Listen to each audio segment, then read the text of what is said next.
Hey there, thanks for joining me on the Peerless Podcasting course. So this is another way to capture somebody else on your podcast.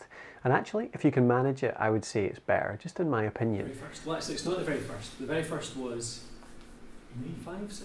a year ago, whereby I organised a meetup, and then my daughter had the audacity to be born on that day. So it was brilliant. And it's the problem that always comes up, and the problem that I always have to try and combat, and it's called shiny thing syndrome. So I just want a quick little test in the room. So who in the room, if you put your hand up, if you've bought a bit of kit, some kind of gadget in the last year, podcasting or otherwise? I'm sure it'll be most of you. So most people. So put your hand up again if you think you probably could have lived without that bit of kit if you really tried. So still quite a few. And the kicker, put your hand up again if you've bought that bit of kit and actually you've not really had the time to learn how to use it. You don't really know properly how to use it yet. There's definitely a few. There's definitely a few in there. I think you're particularly susceptible to this if you're a bit of a geek like me. You just like any kind of shiny things, or even if you're just a man of any sort. I think women tend to be a little bit more sensible along those lines. The idea here was that we'd get together for an hour to an hour and a half, learn a few things, we'd share some experience, do a couple of talks, do a couple of roundtables, but also just start a little community in Dundee and Fife.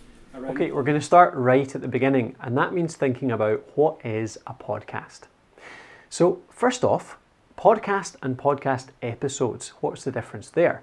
Now, a podcast, when I refer to... Now, the podcast host is already one of the top resources on the web for podcasting equipment, but this year I want to make it the go-to resource for everything podcasting. Or you can go the full hog, which is the expanded course. This is what I've done with Podcraft. So you actually add a lot of stuff to it. You take the podcast as a base, and you add in video, you add in text, you add in activities. You maybe even add a community support aspect to it as well. So you add in your time, and you sell that at a much higher price. And people are more than willing to listen to the podcast. They get the basic information, and then a proportion of them will want more. They'll want different types of learning. They'll want the extra information that you're offering in the course. And because you've built that trust throughout listening to the season, then they'll go along and buy this course. Now, podcasting is second to none in building that trust. It all comes through the power of voice and the personality and the transparency that comes across when you speak to people, and also the value that you're giving when you're doing your podcast, giving away lessons, giving away information on whatever subject it is that you teach or entertain through.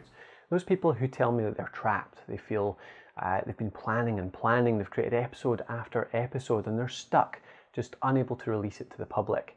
And it's because they lack a bit of confidence, they're not entirely sure they're doing it the right way, or they're not entirely sure how to start in the first place.